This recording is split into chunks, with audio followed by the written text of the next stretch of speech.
Chairman की कुर्सी, नगर परिषद चुनाव को लेकर विशेष कार्यक्रम। चेयरमैन की कुर्सी एक, दावेदार अनेक। किस किस की है चेयरमैन की चौधर पर नजर? आखिर किस दम पर लड़ेंगे नगर परिषद का चुनाव? नमस्कार, मैं राजकुमार भाटिया चेयरमैन की कुर्सी के खास कार्यक्रम में आप सभी दर्शकों का स्वागत करता हूं। पलवल में नगर परिषद चेयरमैन की कुर्सी के सपने तो बहुत से लोग संजोए बैठे हैं, लेकिन उन सपनों को साकार करना पलवल की जनता यानी आप ही के हाथ में है।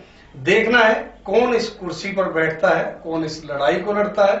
इस दौड़ में, लंबी रेस में कई लोग लगे हुए हैं। उन्हीं में से हम आपको एक चेहरे से आज रूबरू करवा रहे हैं, करण डागर। जी हाँ, जाना पहचाना चेहरा है ये।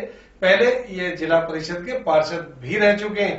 राजनीति के क्षेत्र में पुराने ये मंझे हुए खिलाड़ी माने जाते हैं। अब देखना है कि इस कुर्सी की लड़ाई को ये किस तरीके से, किस अपने मंसूबे से कैसे हासिल करते हैं। तो स्वागत है डागर साहब आपका। जी नमस्कार भाटिया साहब, आपका भी बहुत बहुत धन्यवाद, स्वागत। करण जी, पलवल नगर परिषद चेयरमैन की कुर्सी के सपने आप भी ले रहे हैं, किस आधार पे आप ये चुनाव लड़ना चाहते हैं? आदरणीय पत्रकार महोदय, एक बात तो आप ही ने अभी अपने ही जवाब से अभी कही है कि मैं राजनीति में शुरू से सक्रिय रहा हूँ। कुछ साल पहले मैं जिला परिषद का मेंबर रहा हूँ। जनार्दन ने मुझे मौका दिया था जिला पार्षद बनने का और मेरी रुचि रही है राजनीति में, आम जनमानस के लिए, अपने साथियों के लिए, अपने आम जनता के लिए कुछ कर गुजरने की। बस वही मेरा राजनीति का हिस्सा है और वो उसी से मैं चेयरमैन का चुनाव लड़ना चाहता हूँ। तो क्या चेयरमैन की कुर्सी को लेना आपका मकसद कोई व्यापारकरण है या राजनीति में एंट्री करना है? क्या आप लाभ लेना चाहते हैं इससे? बिल्कुल लाभ नहीं लेना चाहता इस तरह का, ना मैं व्यापार करना चाहता चेयरमैन की कुर्सी को लेके और ना मैं किसी अन्य तरह का लाभ अर्जित करना चाहता। भगवान ने दो रोटी सही समय पे दे रखी है। आप सबकी दुआ से, जनता की दुआ से, भाइयों की, ऊपर वाले की दुआ से दो रोटी मुझे खूब टाइम पे मिल रही है। मैं छोटा सा बिजनेसमैन कहिए, मेरा पेट्रोल पंप का बिजनेस है, तो छोटा सा परिवार मेरा बहुत अच्छा पल बढ़ रहा है। मुझे कोई ऐसी आवश्यकता नहीं है। करण जी, नगर परिषद चेयरमैन की कुर्सी जिसे भी मिली है, हमेशा से वो विवादों में घिरे रहे हैं, आरोपों के घेरे रहे हैं। ऐसा कोई चेयरमैन ही नहीं रहा जिसपे आक्षेप ना लगे हों। फिर आप इस कुर्सी की लड़ाई में आगे जाना चाहते हैं, क्या मकसद है आपका? आदरणीय पत्रकार महोदय, मेरा मकसद पलवल की साफ सफाई, मेरा मकसद पलवल का भ्रष्टाचार मुक्त नगर परिषद, मेरा मकसद गरीब, असहाय, कमजोर को बिल्कुल सही दर्जे में उनका न्याय की बात करना, उनके लिए उनके हक की लड़ाई लड़ना, यही मेरा मकसद है। रही बात अब से पहले जो सम्मानित जो भी चेयरपर्सन चेयरमैन रहे हैं, वो किसी अपने विवाद के कारण विवादों में रहे होंगे। मेरा मकसद विवाद में रहना नहीं है, जनसेवा करना है। तो क्या मानना है आपका कि क्या राजनीति हाथ लिए बगैर या राजनीति की छाया में लिए बगैर इसे जीतना आसान होगा? पलवल की जनता जनार्दन बहुत प्रबुद्ध है और खासतौर से सब लोग पढ़े लिखे हैं, शहर के लोग हैं, तो ऐसी कोई बात नहीं होती कि राजनीतिक छत्र छाया से ही लोग मुझे चेयरमैन का चुनाव जिताएंगे। मेरा सीधा संपर्क है जनमानस के साथ में और मुझे ऐसी आशा और अपेक्षा है कि आदरणीय जनता मुझे स्वीकार करेगी। आम आदमी पार्टी में भी आप जुड़े रहे, तो क्या पार्टी की तरफ से आप लड़ना चाहेंगे अगर सिंबल में? आम आदमी पार्टी में बिल्कुल जुड़ा रहा हूं। मैंने होडल विधानसभा से आम आदमी पार्टी से चुनाव भी लड़ा है।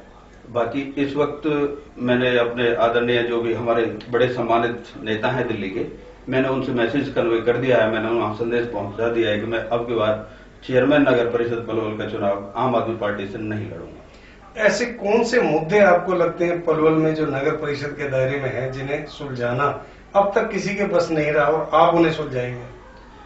पलवल के बहुत सारे ऐसे मुद्दे हैं, लेकिन मैं गिनती में थोड़ा सा बताऊं संक्षेप में।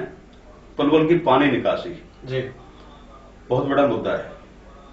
पलवल का कूड़ा उठाना, पलवल की सड़कें, जो भी नगर परिषद के क्षेत्र में जो चीजें आती हैं चेयरमैन के अख्तियारात में, वो बहुत सारे ऐसे मुद्दे हैं जिनको बहुत जरूरी है जिनका निस्तारण करना। और अगर मुझे मौका मिला तो उनका निस्तारण हर हालत में करूँ। पिछली योजना में सत्ता पक्ष से जुड़े हुए ही कुर्सी पे बैठे थे जी। नगर परिषद चेयरपर्सन जो हमारी थी जी। उसके बावजूद भी समस्याओं का समाधान नहीं हो पाया, क्या कारण रहा? अब चूंकि वो मेरे से सीनियर्स हैं, सभी लोग बड़े तजुर्बेकार लोग हैं, ऐसे बिना वजह की टीका टिप्पणी करता हुआ मैं अच्छा नहीं लगता इस विषय के ऊपर। उन्होंने भी बेचारे जो भी किया होगा अपने हिसाब से सही किया होगा या गलत किया होगा, वो तो जनता फैसला करेगी उनके विषय के बारे में।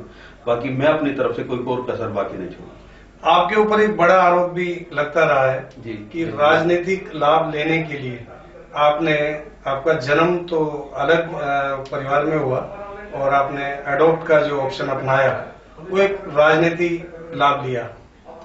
आदरणीय पत्रकार महोदय, मैं आज आपके इंटरव्यू के माध्यम से ये मैं अपने जनता जनार्दन को भी, अपने भाइयों को, सभी को इस विषय में बता देना चाहता हूँ।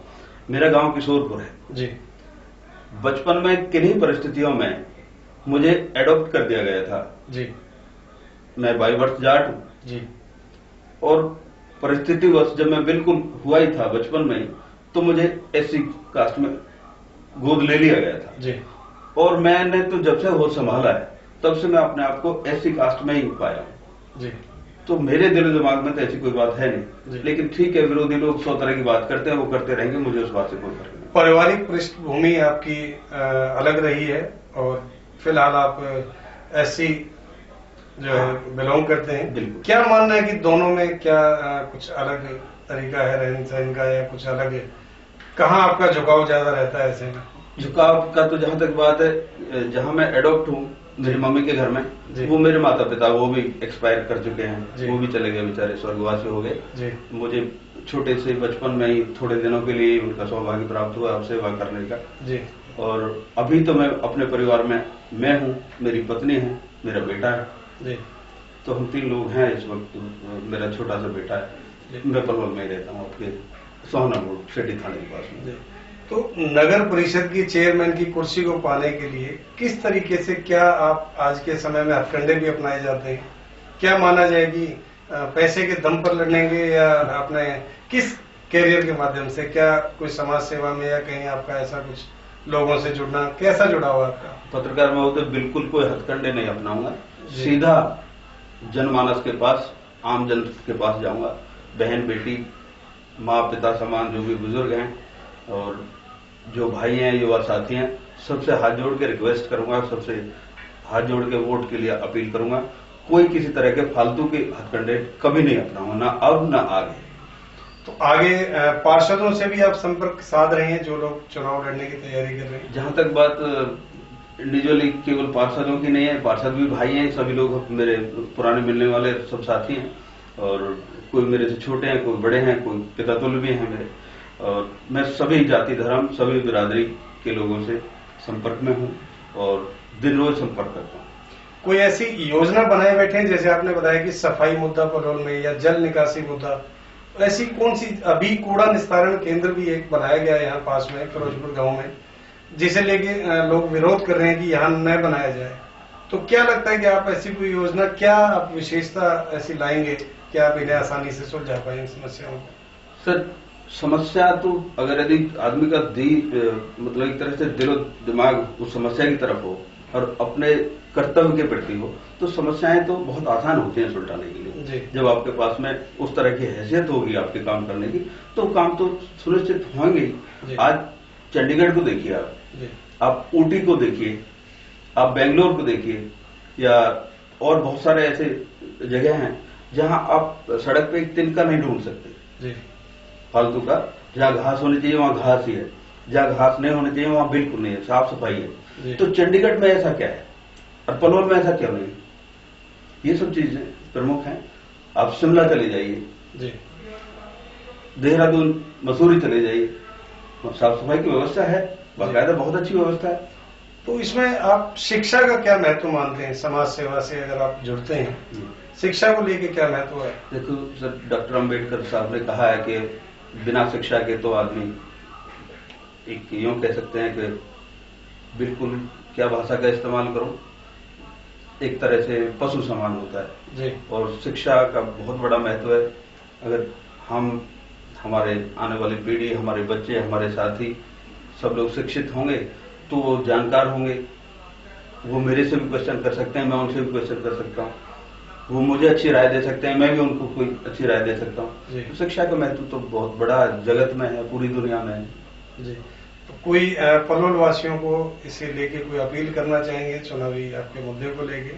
हाँ बिल्कुल, मैं आदरणीय सभी पलवल की जनता जनार्दन को हाथ जोड़ के रिक्वेस्ट करना चाहूंगा, अपील करना चाहूंगा, प्लीज जब भी नगर परिषद पलवल के चुनाव रहें तो प्लीज मुझे वोट सपोर्ट करें। तो ये थे हमारे पलवल चेयरमैन पद के उम्मीदवार दौड़ में लगे हुए हमारे करण डागर।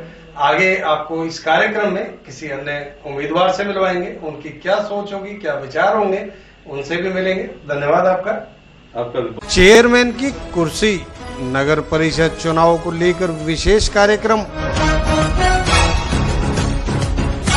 चेयरमैन की कुर्सी एक, दावेदार अनेक। किस किस की है चेयरमैन की चौधर पर नजर? आखिर किस दम पर लड़ेंगे नगर परिषद का चुनाव?